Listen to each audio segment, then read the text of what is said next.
Hoje nós vamos ver o resultado de rigidez de Allendorfer.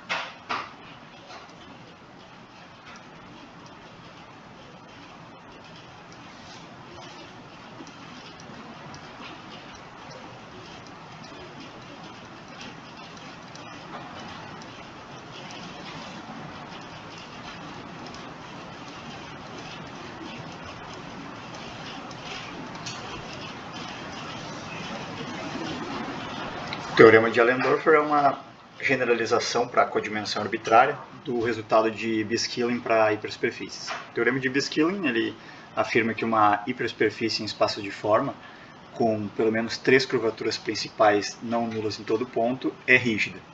E a generalização dessa propriedade de ter 3 curvaturas principais não nulas em todo ponto para a codimensão arbitrária é pedir que o número tipo seja maior ou igual a 3. Então, o resultado de Allendorfer afirma justamente isso, que uma subvariedade em espaço de forma com o número tipo maior ou igual a 3 em todo ponto é rígida.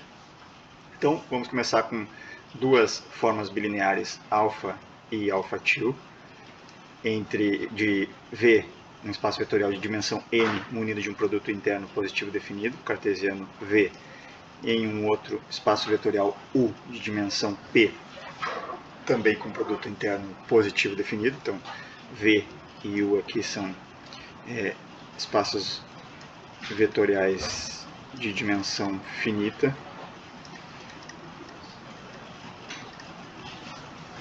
Com produtos internos positivos definidos. Aí a gente pode considerar o espaço vetorial W, que é a soma direta de U com ele mesmo, e introduzir em W um produto interno de assinatura PP da seguinte forma. Vou denotar com dois colchetes aqui. Esse produto interno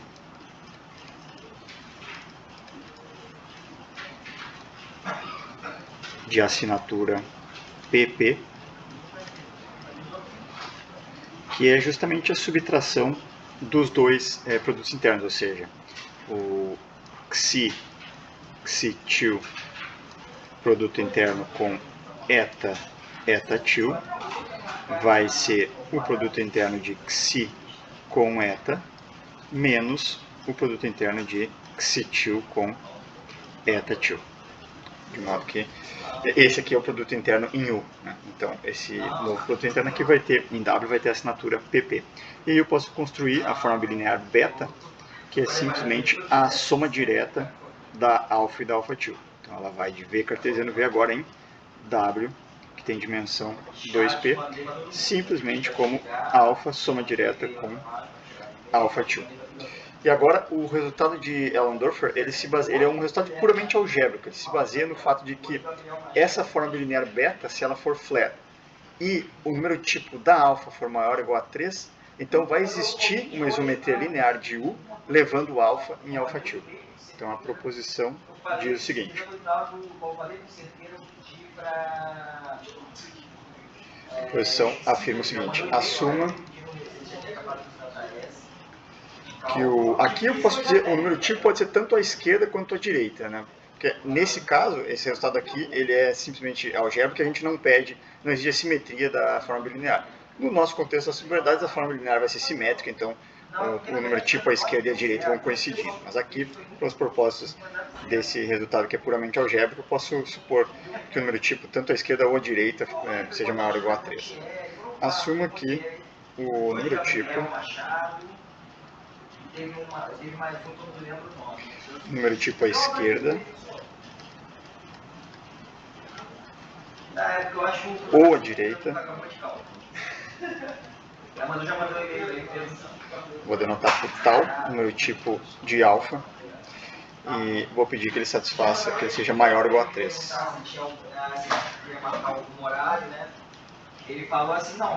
Então, se beta for uma forma linear plana,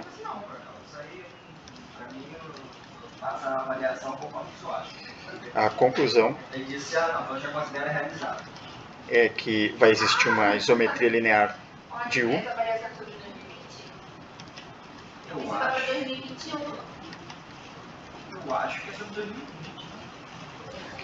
Uma isometria linear T de U nele mesmo, que preserva essa alfa, que leva alfa em alfa-2, ou seja, alfa-2 vai ser simplesmente T composta com alfa. E a demonstração desse resultado é muito simples, é a seguinte.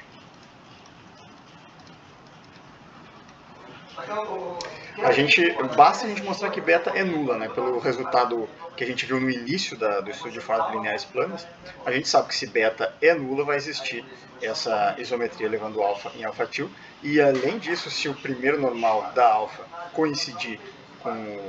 se o subespaço gerado pela alfa for todo o contradomínio, né? Aí ela é obtida de maneira única, e no contexto das subverdades, onde a gente define essa beta ponto a ponto, né, como a soma das duas segundas formas fundamentais, aí essa T ela vai se estender, ela vai formar todas elas, né, em cada ponto, uma isometria de fibrado vetorial que é diferenciável, né, que vai preservar segundas formas fundamentais, e, portanto, pelo resultado da aula passada, se preserva as segundas formas fundamentais, vai preservar conexão normal também. E aí, pelo teorema fundamental, você vai ter a congruência das duas dimensões isométricas e vai concluir a rigidez. Isso é a essência da demonstração do teorema de Allen-Burkhardt. Mas agora vamos concentrar aqui na demonstração dessa proposição. Então, tudo que a gente precisa mostrar é que beta é nula. Para isso, eu vou considerar um x arbitrário em V e considerar o subespaço isotrópico da imagem do Bx, ou seja, o subespaço U de x, que é Bx de V, interseção com seu complemento ortogonal. E vou denotar por K a menor dimensão desses subespaços isotrópicos para x variando nos elementos regulares de beta. Então K vai ser o mínimo da dimensão de U de x para x, um elemento regular de beta. Então aqui o x vai variar nos elementos regulares de beta, e eu vou considerar um subconjunto desses elementos regulares, que é justamente aqueles que atingem esse mínimo. Ou seja, vou denotar por regular zero o subconjunto dos elementos regulares para os quais o mínimo dessa dimensão é atingida. Ou seja, isso aqui vai ser o conjunto dos x regulares de beta, tais que a dimensão desse subespaço isotrópico é justamente esse mínimo K. Certo? Agora, observe o seguinte, que um vetor y0 ele pertence a esses elementos regulares 0 de beta, se e somente se o y0 é um elemento regular de beta, isso aqui por definição, né?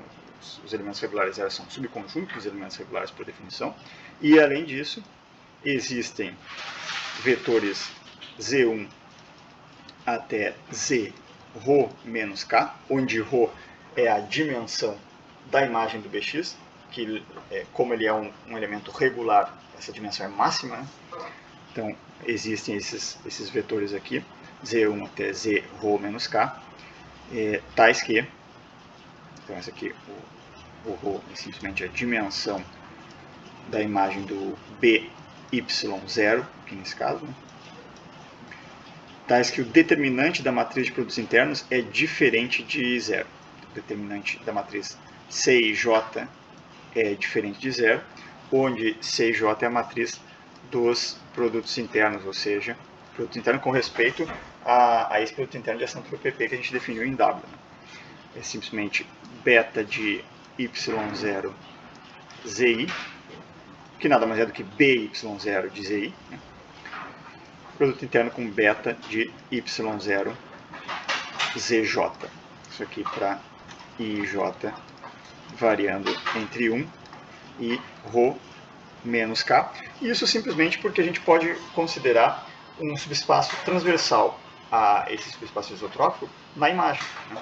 Ele vai ter dimensão complementar, ou seja, dimensão ρ menos K, e restrito a ele, o produto interno vai ser não degenerado, justamente porque esse é o subespaço isotrópico, né? A partir da interseção do subespaço com seu complemento ortogonal.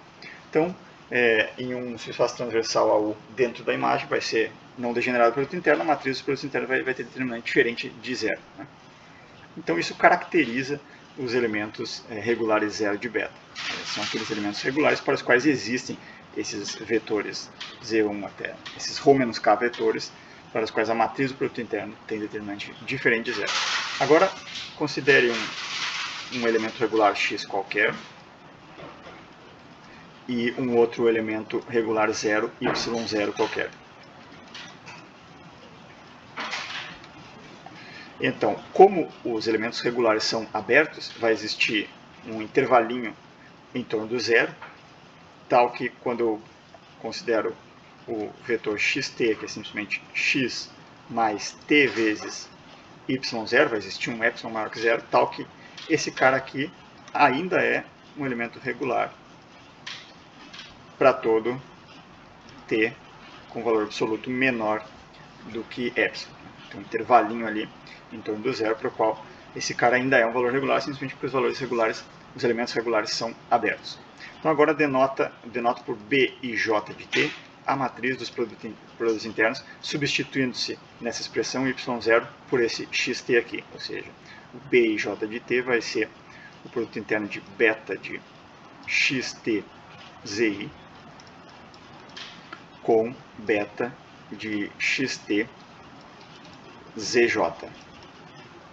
Então, quando eu substituo o xt por essa expressão aqui e abro esse produto interno, eu vou ter um polinômio quadrático. Eu vou ter que b e j de t vai ser b e j de zero, mais a parte linear em t vai ter duas parcelas. Uma delas é beta de x zi, produto interno com beta de y0 zj, e a outra parcela vai ser trocando aqui o x e o y0, não é?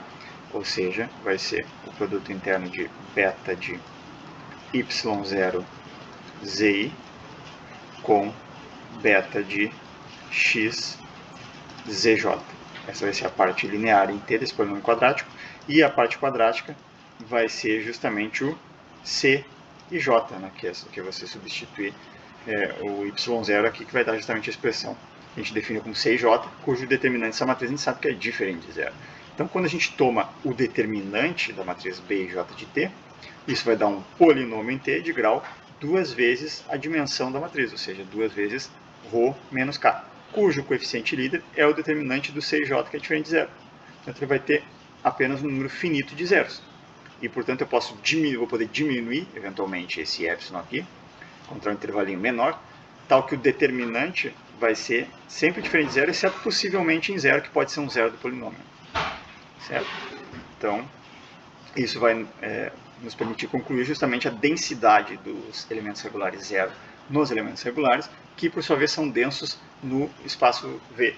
E, portanto, os elementos regulares zero, a gente vai concluir que eles são densos em V. Tá certo? Então, é isso. Determinante, como esse cara aqui é um polinômio quadrático, determinante de b e j de t vai ser um polinômio em t de grau duas vezes Rho menos K.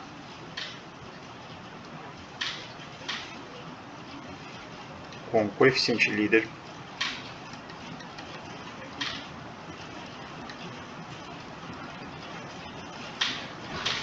o determinante da matriz C e J, que é diferente de zero, já que o y0 é um elemento regular zero de beta. Então, apenas um número finito de zeros.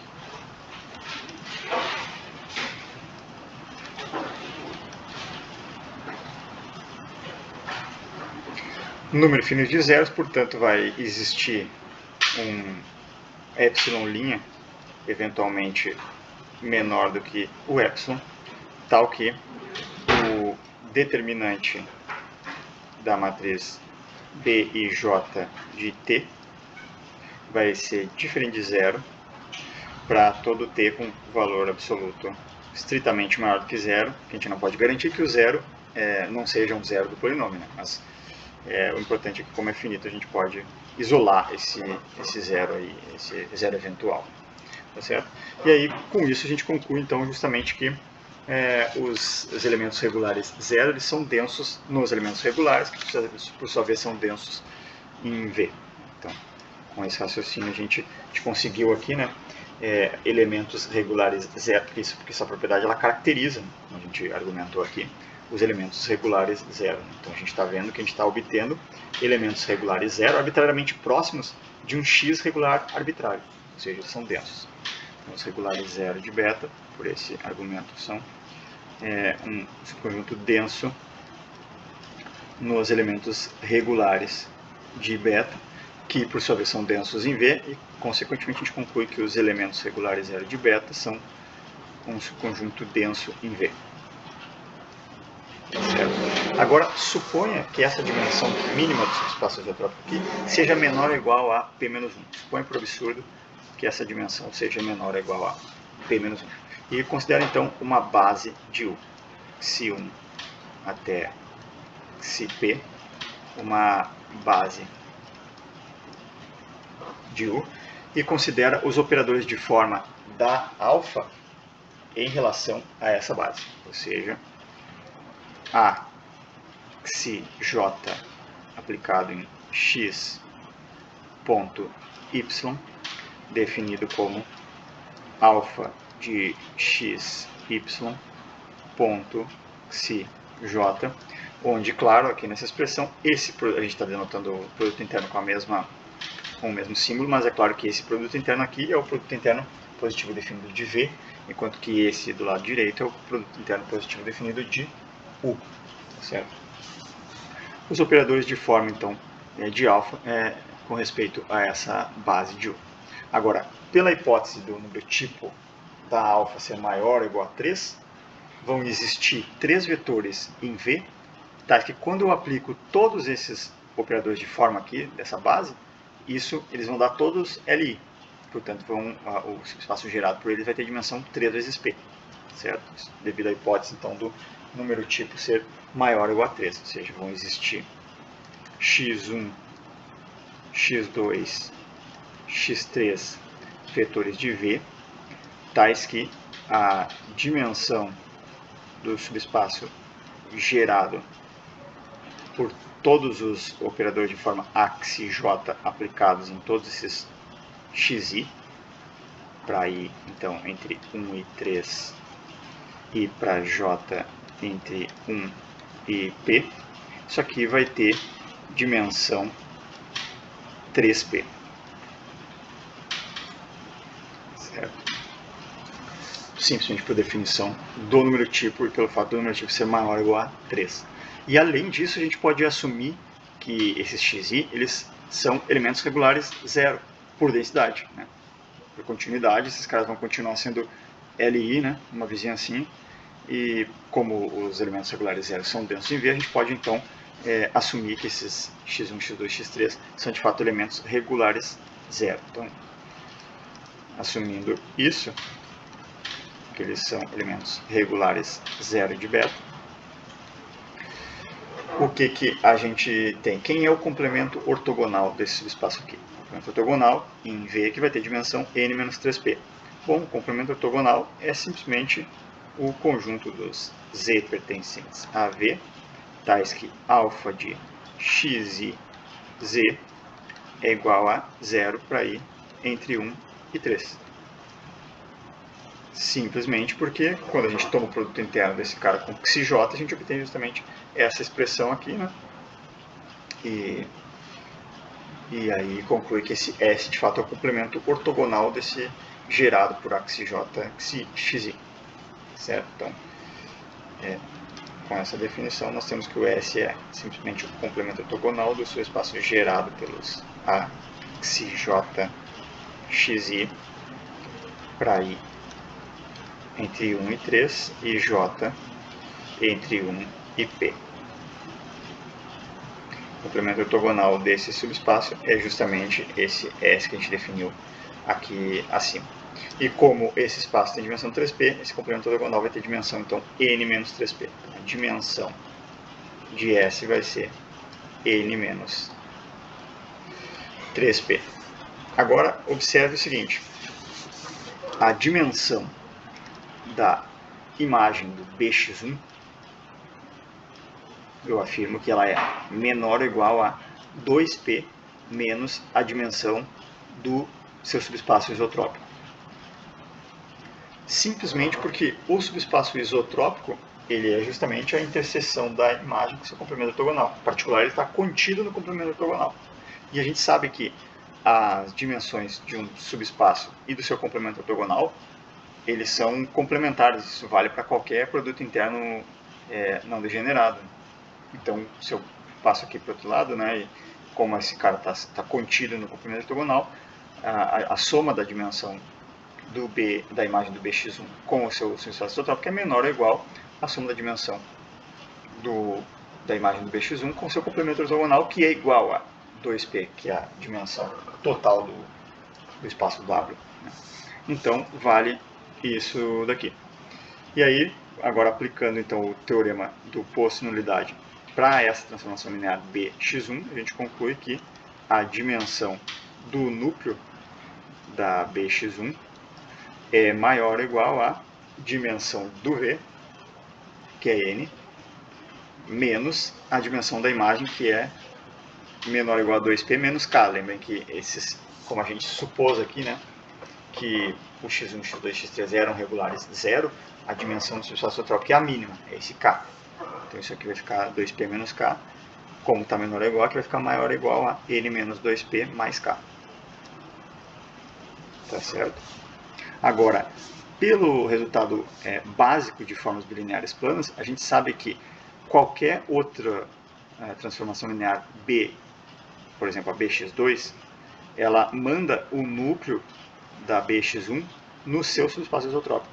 Então, o resultado básico de formas bilineares planas que a gente viu. Então, essa imagem aqui restrita ao núcleo de BX1, ela cai dentro do subespaço isotrópico da imagem do BX1.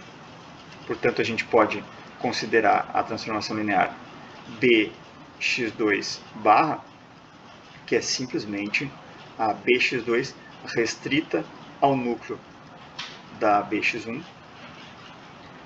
E isso aqui vai nos dar uma transformação linear do núcleo da BX1 e ela cai no subespaço isotrópico, no U de x1.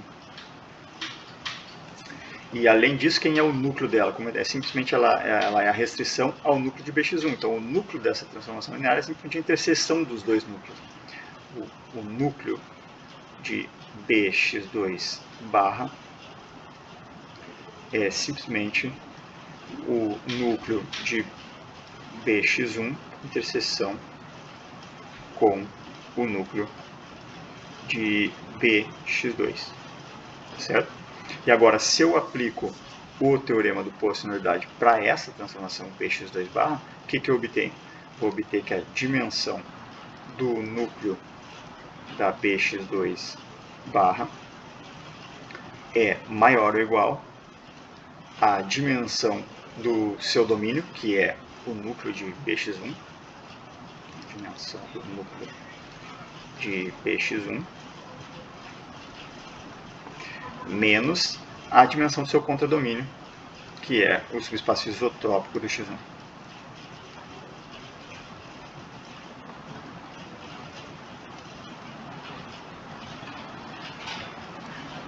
Subespaço isotrópico do x1, que a gente já estimou a dimensão do núcleo de BX1 que aparece aqui. O subespaço isotrópico do x1, dimensão K, né?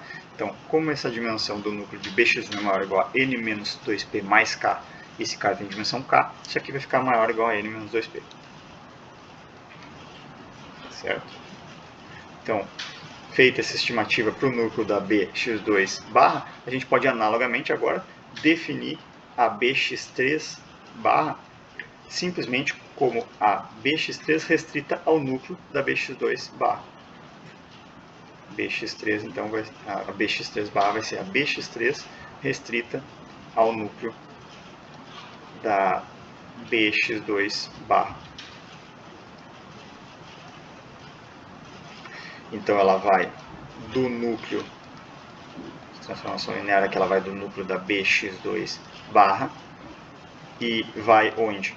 Como o núcleo da bx2 barra é a interseção dos núcleos da bx1 e da bx2, e qualquer outra b, em particular essa bx3, leva cada núcleo no seu respectivo subespaço isotrópico, esse cara vai cair na interseção dos dois subespaços isotrópicos, de x1 e de x2. Então isso aqui, essa transformação linear, ela cai no U de x1 interseção U de x2.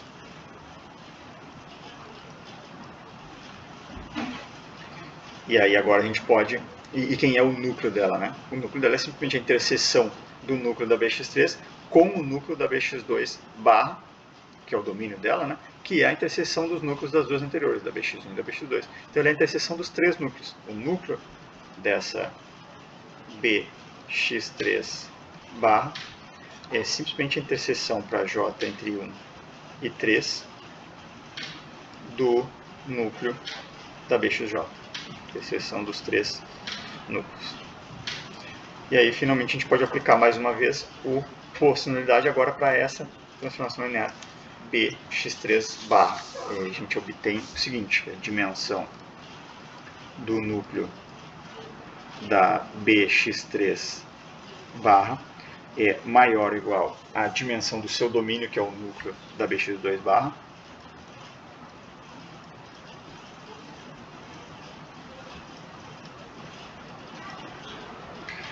menos a dimensão do seu contradomínio, mas o contradomínio ele é a interseção de dois subespaços isotrópicos. Em particular, ele está contido em um desses subespaços isotrópicos que tem dimensão k, já que esses x's aqui são elementos regulares zero. Portanto, essa dimensão aqui vai ser menor ou igual a k. E, consequentemente, nessa estimativa, isso vai dar maior ou igual a essa dimensão menos k. Certo? Mas essa dimensão do núcleo de bx2 barra a gente já tinha estimado anteriormente, era maior ou igual a n menos 2p. Então isso fica maior ou igual a n menos 2p menos k. Só que a gente supôs, por absurdo, que k, a dimensão mínima dos seus subespaços isotrópicos, era menor ou igual a p menos 1. Então isso aqui vai dar maior ou igual a n menos 3p mais 1. Só que isso é um absurdo simplesmente porque esse núcleo da bx3 barra, por ser a interseção dos núcleos das bxj, ele está contido no subespaço S. Porque o subespaço S é justamente o complemento ortogonal do gerado por axis J xi. Certo? Mas essa beta aqui, ela está anulando as duas parcelas, porque a beta é a soma direta de alfa e alfa til. Né? Então, esse núcleo aqui da bx3 barra, que conforme a gente viu aqui, né, é simplesmente a interseção dos três núcleos, ele é justamente o complemento ortogonal do subespaço gerado pelos operadores de forma da beta. Mas a beta tem duas parcelas, parcela alfa e alfa til. Então ele vai anular as duas parcelas, vai anular essa primeira parcela também. Então esse subespaço aqui está contido em S. Mas S tinha dimensão n menos 3p. Então aqui a gente está obtendo uma contradição, né? Porque a dimensão desse cara, que é um subespaço de S, está maior ou igual a n menos 3p mais 1. Tá certo? Então isso é uma contradição, e a contradição veio justamente de supor que o k era menor ou igual a p menos 1. Portanto, a gente conclui que k, na verdade, é igual a p. Essa dimensão mínima dos subespaços isotrópicos é igual a p. Mas aí, observe o seguinte, o subespaço isotrópico está contido tanto na imagem do bx quanto no seu complemento ortogonal, ele é justamente a interseção dos dois.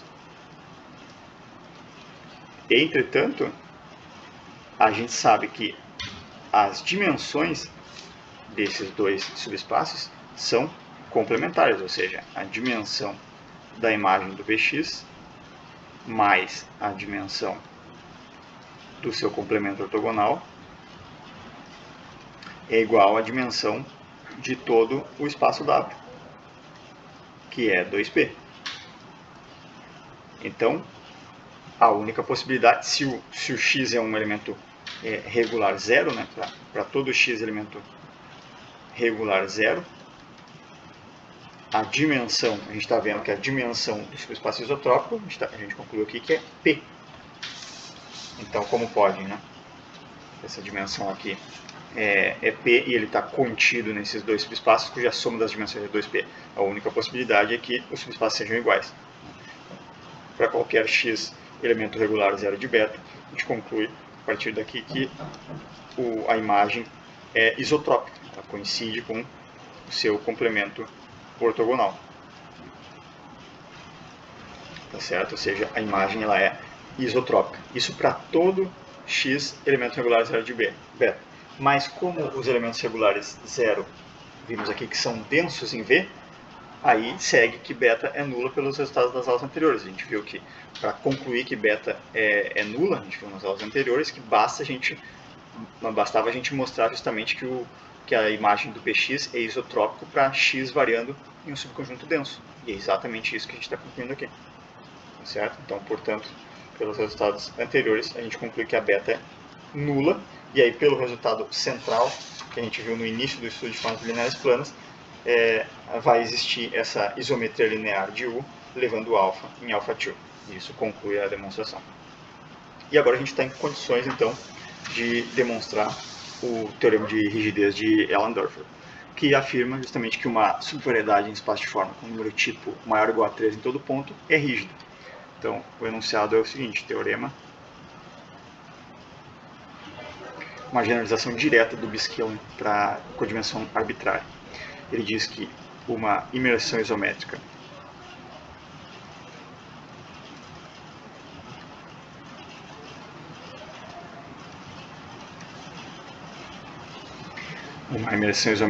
F de uma variedade riemanniana M de dimensão N em um espaço de forma de codimensão P, ou seja, dimensão N mais P e curvatura C,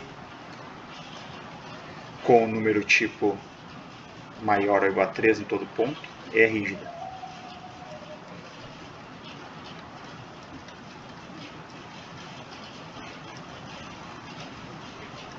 E aqui, como a segunda forma é simétrica, o número tipo à esquerda e à direita vai coincidir. Não precisa especificar. O número tipo maior ou igual a 3 em todo ponto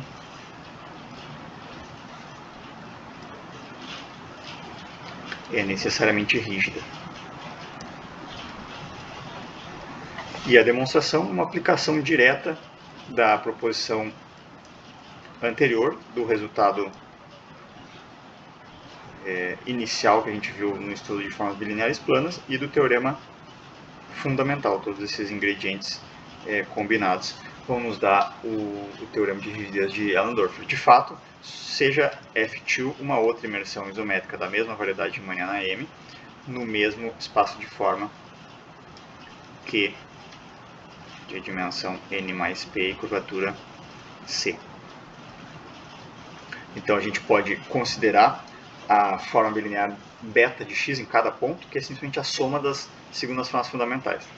Eu vou considerar beta de x indo do tangente, espaço tangente a M em x cartesiano, ele mesmo, no espaço W, que é a soma direta dos dois normais, munido daquele produto interno, que é a diferença dos dois produtos internos, vai ter assinatura PP, exatamente como a gente está habituado a fazer em formas lineares planas, no contexto de subvariedades. Isso aqui, em cada ponto x de M, então eu tenho essa forma bilinear beta de x, simplesmente definida como a soma direta das duas segundas formas fundamentais. Indo então na soma direta dos normais com um produto interno usual de assinatura PP, certo? Então, pela proposição que a gente acaba de demonstrar, como o número tipo da alfa é maior ou igual a 3, pela proposição que a gente acaba de demonstrar, a gente conclui que beta é nula. De fato, isso apareceu na prova, né? A gente, para concluir a existência dessa isometria linear aqui do enunciado da proposição, que a gente mostrou é justamente que beta era nula, e aí usou o resultado inicial lá do estudo de formas bilineares planas, que afirma que quando beta é nula, existe essa isometria linear, levando alfa em alpha 2. Mas então, beta de x é nula. Pela demonstração da proposição, a gente conclui que beta de x é nula. Mas como o número tipo é maior ou igual a 3, isso implica que o primeiro normal da f é todo o normal. Bastaria que o número tipo fosse maior ou igual a 1, de fato. Né? Porque se o número tipo é maior ou igual a 1, já existe um vetor, tal que quando você aplica os operadores de forma em uma base normal, eles dão todos LI, e portanto não pode existir um operador de forma identicamente nulo. E a gente sabe que o complemento ortogonal do N1 é justamente os xi para os quais o operador de forma xi é identicamente nulo. Né? Então, basta que o número tipo seja maior ou igual a 1, porque esse não é um número tipo estrela, né? Restrito ao N1. Não, esse é um número tipo do próprio normal. Então, se ele for maior ou igual a 1, já implica que o primeiro normal é tudo, que a segunda forma fundamental gera todo o espaço normal. Então, graças a esse fato que o número tipo é maior ou igual a 3, a gente tem que o N1 de x é todo o espaço normal da f. Isso para qualquer ponto x de M. Mas aí a gente pode, então, usar aquela última parte do resultado inicial do estudo de formas bilineares planas, que afirma que, nesse caso, a isometria linear entre os normais, ela é única e todas elas formam uma isometria de fibrado vetorial diferenciável.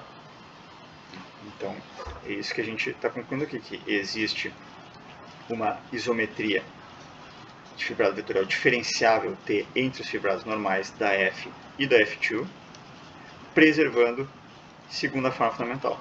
Isso aqui, então, uma isometria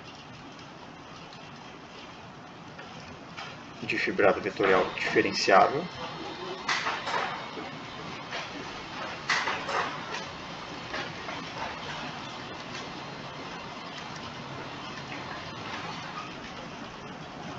tal que ela preserva a segunda forma fundamental, ou seja, alpha 2 é T composta com alfa.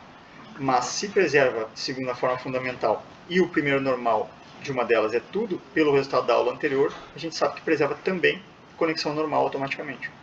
Então, pelo lema que a gente viu na aula anterior, a gente conclui que T também preserva conexão normal. Preserva as conexões normais.